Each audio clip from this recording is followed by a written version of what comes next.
into working as a landless laborers, and for ages they become kind of bonded laborer in the lands of high caste landlords. And if they sometimes they need some money, right? And if they cannot repay those money, they become like they have to continue to work with them as bonded laborers for ages, throughout their different generations. And in this story, he was working as agriculture harvester for Caste Hindu landlord, and most of the land laborers and the people who are working at low class, they tend to get into alcoholism and other habits because of this stress. And due to that, there is a lot of domestic violence and a lot of problems in their personal lives. Conservancy workers. So as India modernized, in urban areas we have this sewage system, huge sewage system. Again, it is not perfectly modernized. And in Mumbai, there are around 35,000 sewage workers. 98% of them are around 30,000 conservancy workers. Majority of them are from Dalit community or the untouchable caste. So, and their longevity is almost 30 to 45 years. That is theirs. And most of them die inside these gutters when they clean all these sewages. So this is happening in city like Mumbai. So the big cities have also, so the forms of untouchability is changing as we modernize.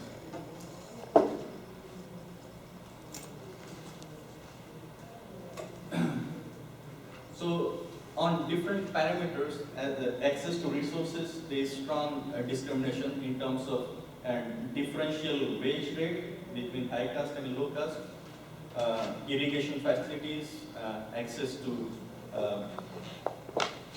cooperatives, and because in rural area there are different forms of resource gathering, social capital formation, and they are discriminated in those parameters. And this is a picture in a typical school. The government has this scheme where they encourage children to come to schools and they give a meal in the afternoon. And here the teacher will check who is from high caste and who is from low caste. If they find somebody sitting there trying to eat, and the person is from, the child is from low caste, they will ask him to just sit at different place. So there is segregation in the schools. And also government introduced a scheme where the cook should be from the low caste. There is kind of affirmative policy for social harmony or integration. And the children denied to eat in those schools if they find that there are cooks who are from low caste communities. So this is a scenario in the public schools. And most of the young generation, because of lack of education and lack of access to improvement in their own life, they continue their traditional job. So the young generation, the young kids get into their parents' occupation. Although and there is also a trend of early marriages. And as we see the history, there has been a lot of efforts to eradicate caste, as Siddharth has pointed out. But the predominant was, the contribution was by Dr. Ambedkar. And in 1932, as he was discussing his conflict with Gandhi, because Gandhi, when Dr. Ambedkar won the battle with the Britishers to implement the affirmative action policy, Gandhi, when he came back to India from the Roundtable Conference, he went on hunger fast till death, opposing those policies for the untouchable, saying that the high caste should change their minds. And that time, with all the pressure, he had to withdraw those policies. And however, he said that time that he is born as Hindu but will not die as Hindu. So till 1956, he discussed different religions, thought, pondered over it, and in 1956, before his death, he converted to Buddhism. And the broad difference between Gandhi and Ambedkar is the philosophical difference is Gandhi says that we need to keep our villages intact, go back to villages where the caste is very powerful instrument. So each caste has their role. However, Dr. Ambedkar says go to cities because in rural areas there is more atrocities, more violence against and there is no scope for development. And so there is, but till now, most of the policies are framed for urban-centric development. However, recently the government of India introduced a village panchayat system, but there is always dilemma what one should follow. And in the end, I'll just read Dr. Ambedkar's last quote. It was very powerful. My final word of advice to you is he was talking to his people because he was frustrated with all in his personal life, fighting for all these struggles from grassroots to policy level. And although he became the first law minister of India, but he resignated from as the first law minister of India when he was trying to pass a legislation for equal treatment of male and female, but it could not pass, so he resignated. And he gave this mantra of educate, agitate, and organize, and have faith in yourself. And with justice on our side, I do not see how we can lose our battle. So, and this battle is not for wealth or power, but the battle is for the freedom. And the battle is for the reclamation of human personality. Thank you so much.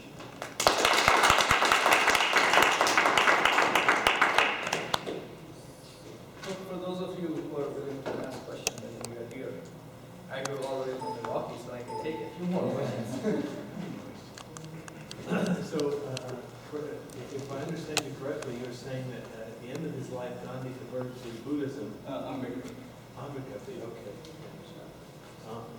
I suppose my question is, among, and maybe this is a stupid question, so please forgive me, but among, I don't know, educated Indians such as yourselves that are either inside of India or in the diaspora outside of the country, what percentage of them, how much of them believe in the caste system, think it should be maintained?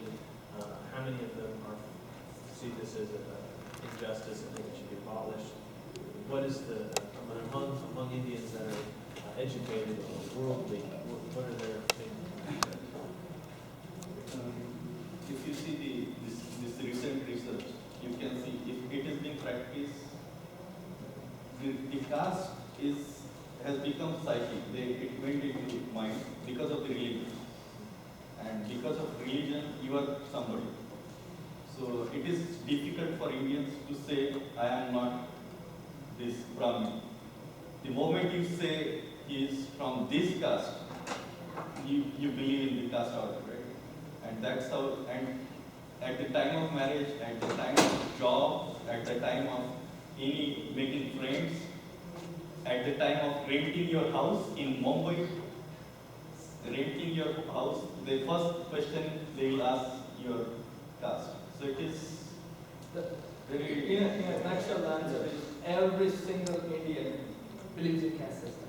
Unless you are outside, like pretty much we are opposing against it.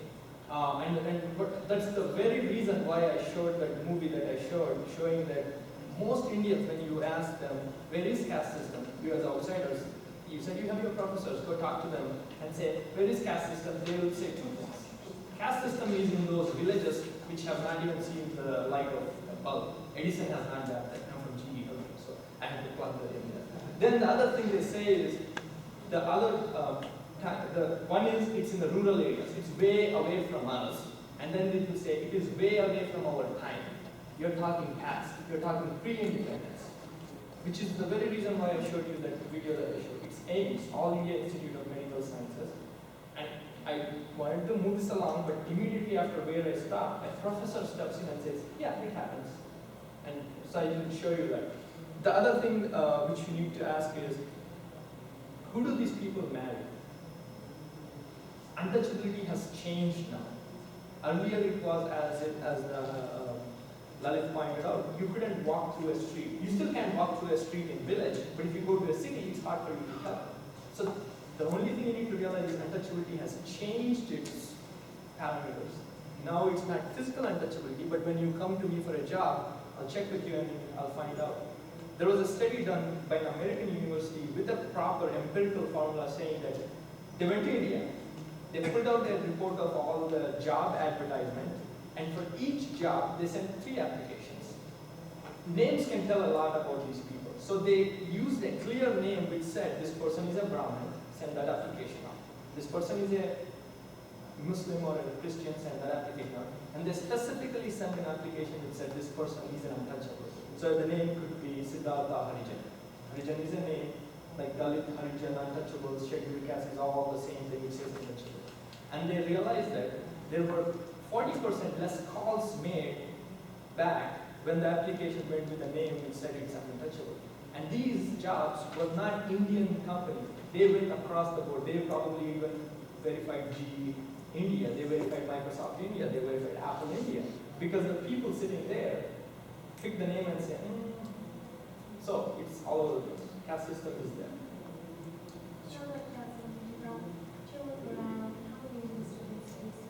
How many what? Bless you. There's more than 1 million students on our campus, and most of them are from higher upper caste. And that proves that it's not only like people back then in the villages, grown up, educated upper caste students believe that this topic should not be pondered upon, especially in this country, because they kind of look down upon it. Like, we do not want to be known as the people who are practicing these things, but we still go ahead and practice these, but we don't want people outside of India to know about it, kind of thing. It seems to be very analogous to, in one way you could say it's analogous to Western countries in that people like to talk about the elimination of sexism and racism, and yet they are still very much in the way society works. And the thing that it made me think, and this is maybe ridiculous, but if you were looking at Earth from the outside, you could kind of say we have castes in terms of continents. We've got rich continents and we've got poor continents, and the rich continents don't seem to. But the question is, can the rich continents become poor and the poor continents become rich over a period of time? The answer is yes. The largest number of billionaires are in India. If you But the question, but when you look at caste system, you can't change. Well, Europe was rich, now America is so rich. Europe is in recession.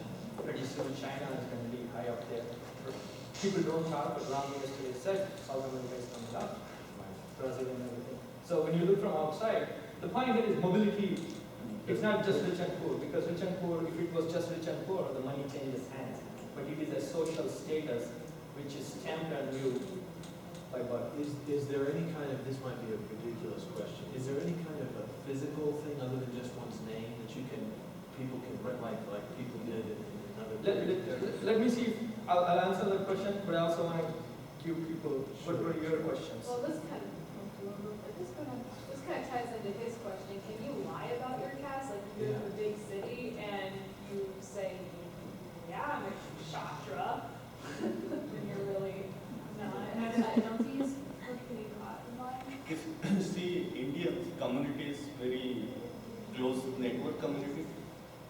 Even if you lie, and if you live in some pot, get some house in some good locality, and you're also from like class one good officer, and if you get some your relatives, friends coming at your home, slowly, even if you see just example, anybody in America from India, when they want to get married, there is about arranged marriage system. So they will explore everything before actual marriage takes place. So it is long process. So they explore who is their relative, who is.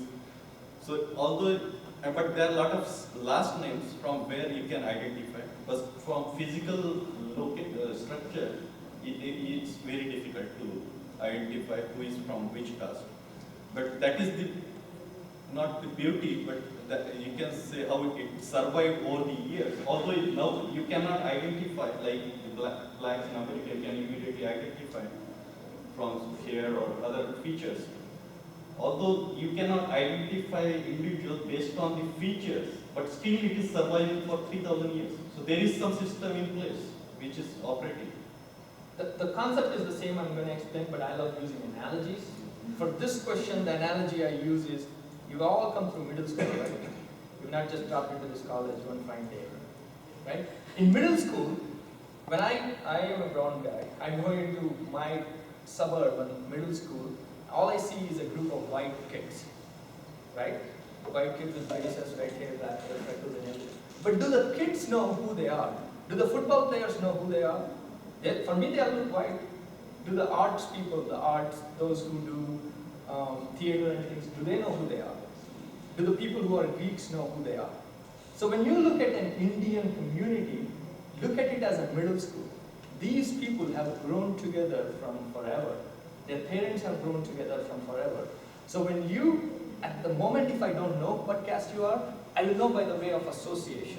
Even if a new kid comes.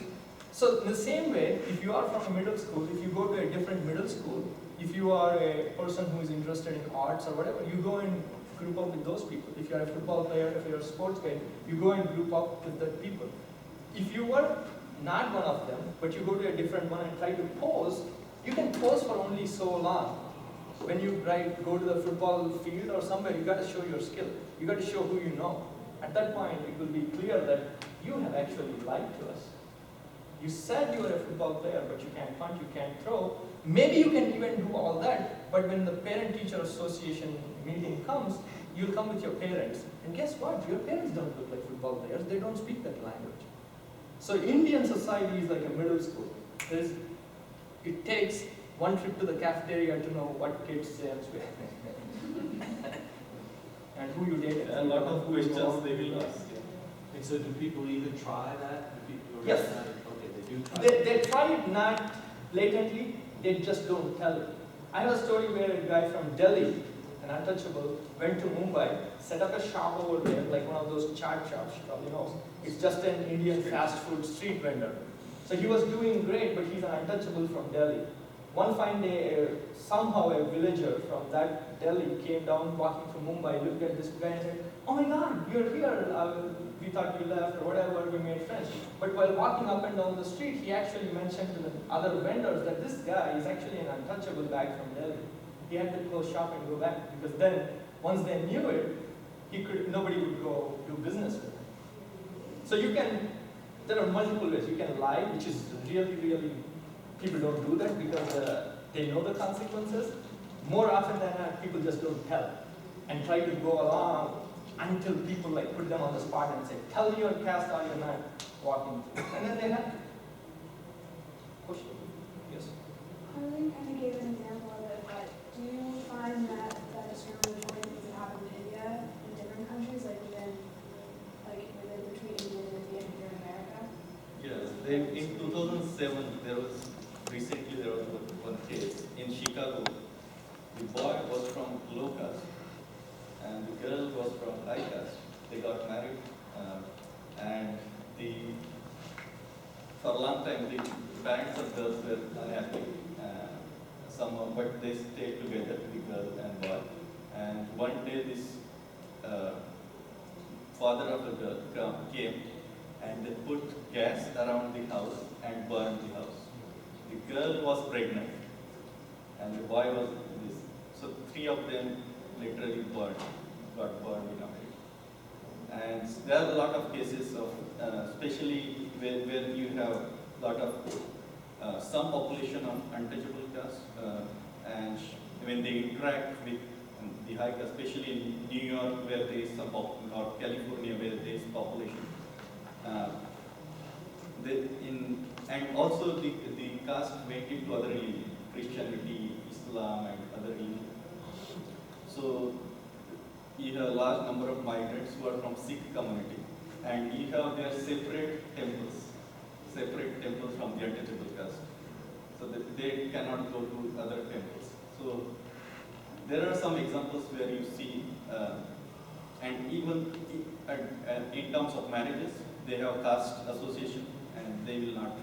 Even you will see the advertisements, if you just put Indian matrimonial, they will ask and they are living in America, they will ask SC/ST or the Dalits, please excuse.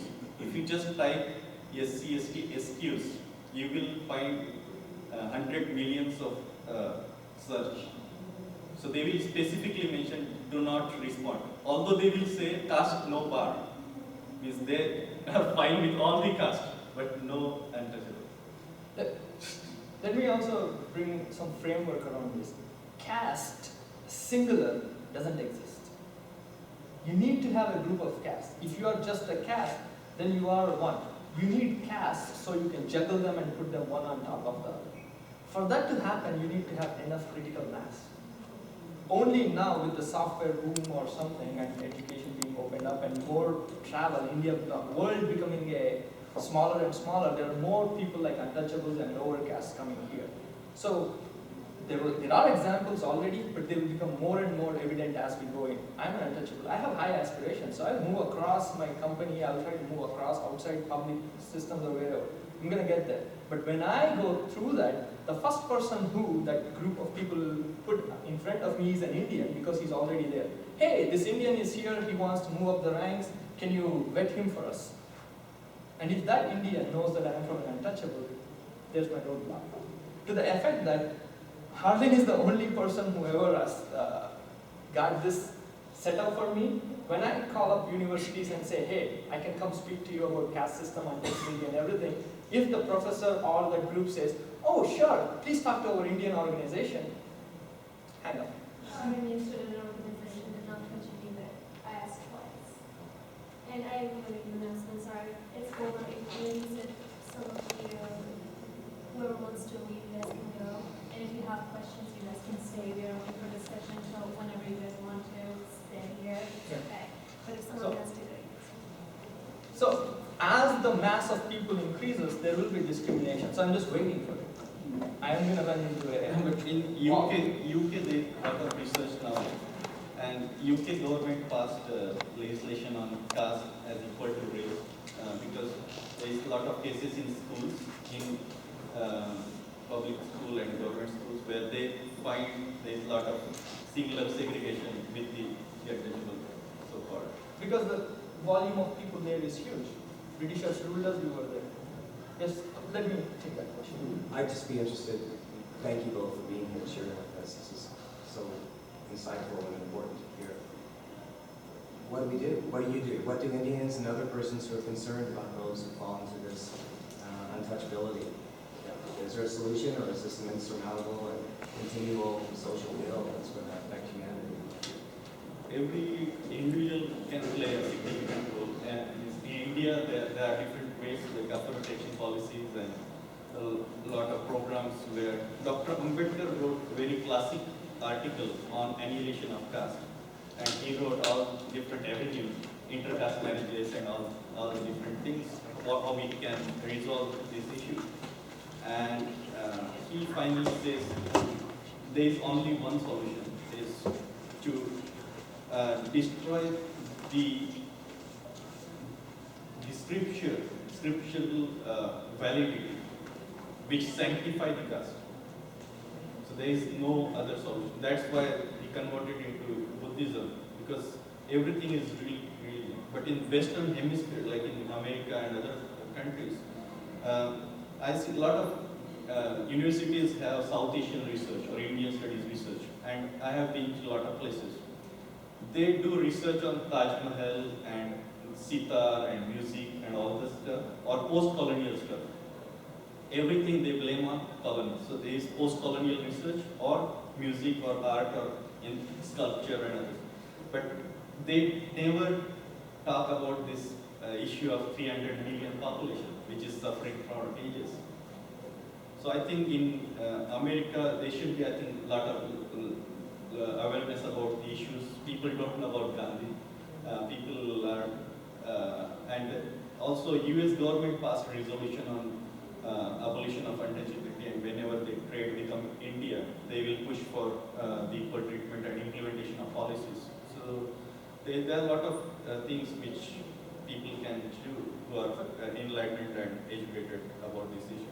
For Indians, us though, while we are seeking what we are doing here is trying to educate as many outsiders as possible and see if we can get a favorable opinion.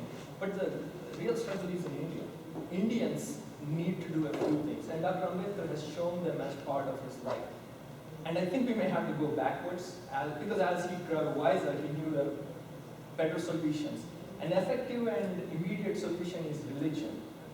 Untouchables are untouchables because they are in the Hindu religion. Hindu religion is the only one which puts down into your caste and everything. People who have converted into Islam, Sikh religion, or Christianity have fared a little better.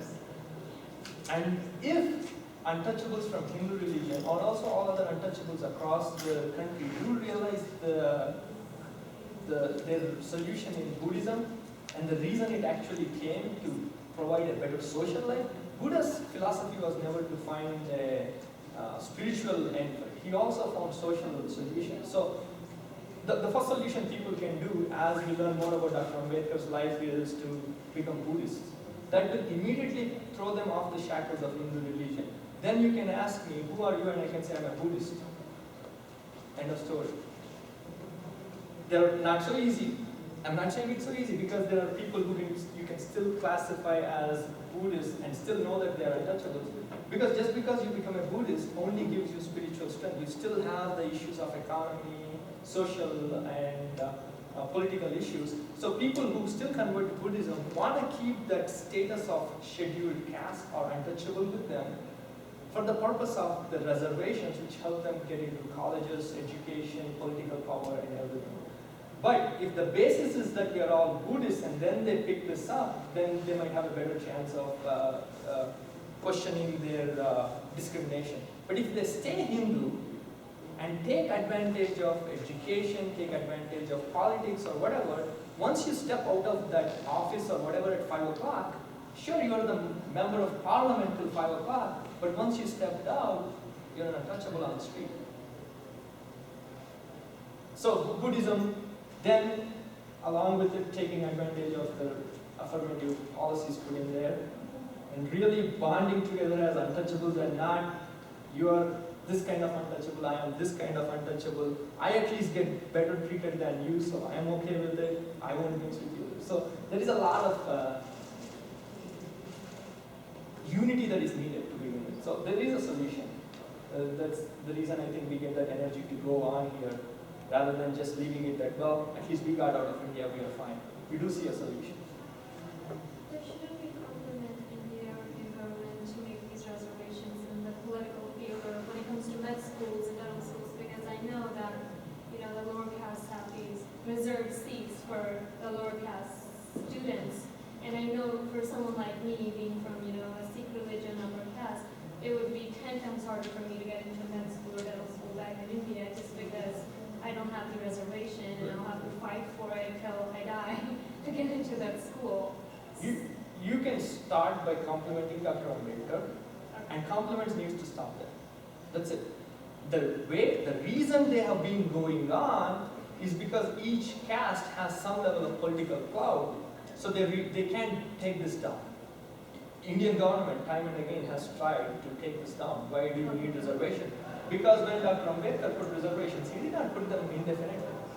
He put them to achieve a political purpose, and he said when it's done, and in his mind it was just a few decades, a couple of decades. We are 6 decades past and we are still in the stage, which is the reason why when current governments, there are a lot of intermediary governments, intermediary caste governments who still fight for this, is because they want to show that we are still keeping them, so vote for them.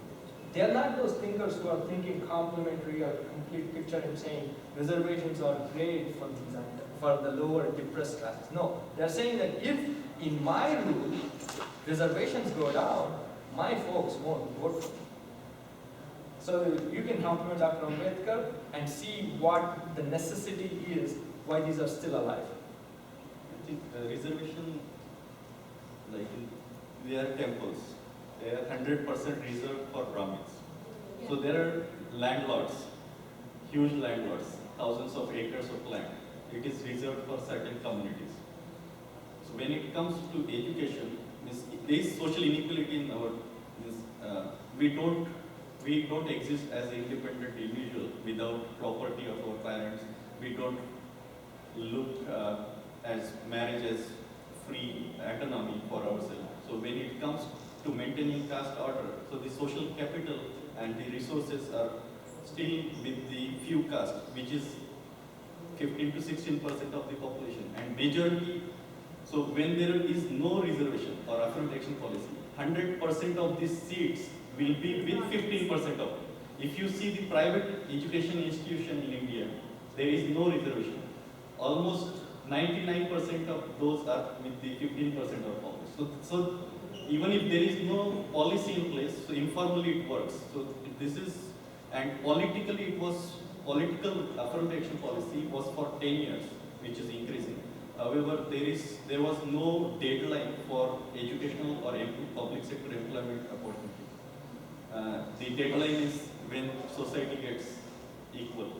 And until now, there is no reservation in private sector, there is no reservation in judiciary, there is no reservation in defense services, and a lot of fields where there is hardly any provision, even after 50 years. And judiciary, you have about 28 Supreme Court judges. There was one Dalit who was picked in 2006. I'm pretty sure he was picked towards the end of his retirement age, so he probably already is gone, so now there is no Dalit. So 15% of people don't have a single judge in the Supreme Court. And what we need to do is, in America here, you especially will hear this reservation thing. I have seen protests in Washington or whatever, where Indian students, upper caste, will go about with a stake saying that reservations are bad, we don't need it, support merit. Yeah. That's what they go about with. When reservation-related issues come up in India, students here, upper caste Indian students here, go about and support eliminating of reservations. And they say, go by merit. But what we need to realize is that, have you ever seen a track, a 400-meter track? When you run a 400 track, the guy on the outside can't stand in line with you. He has a handicap. He needs to be given that 50 meters or 25 meters extra, and he will still run the 400 meters. It's the same case that you need to think of when you are thinking about reservations in India. The guy, untouchable, is outside the village. He's not even in the village, and the village has the school. He's already wasting his time. If he can come to the school, walking 6 miles in and walking back. And on some roads, he's not allowed.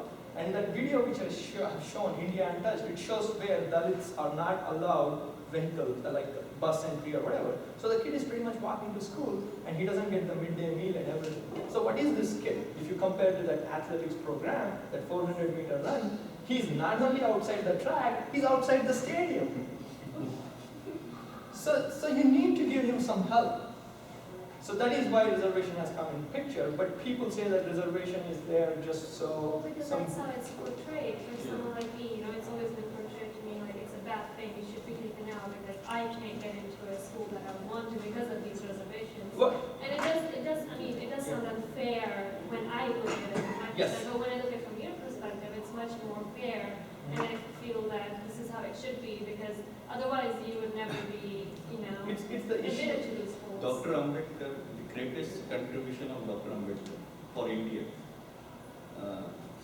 there was a dilemma to follow Marx or Buddha. There is classic article, Marx or Buddha. So there was Marxist movement coming up in India, and he was of the opinion that there should be democratic revolution in India, but without bloodshed.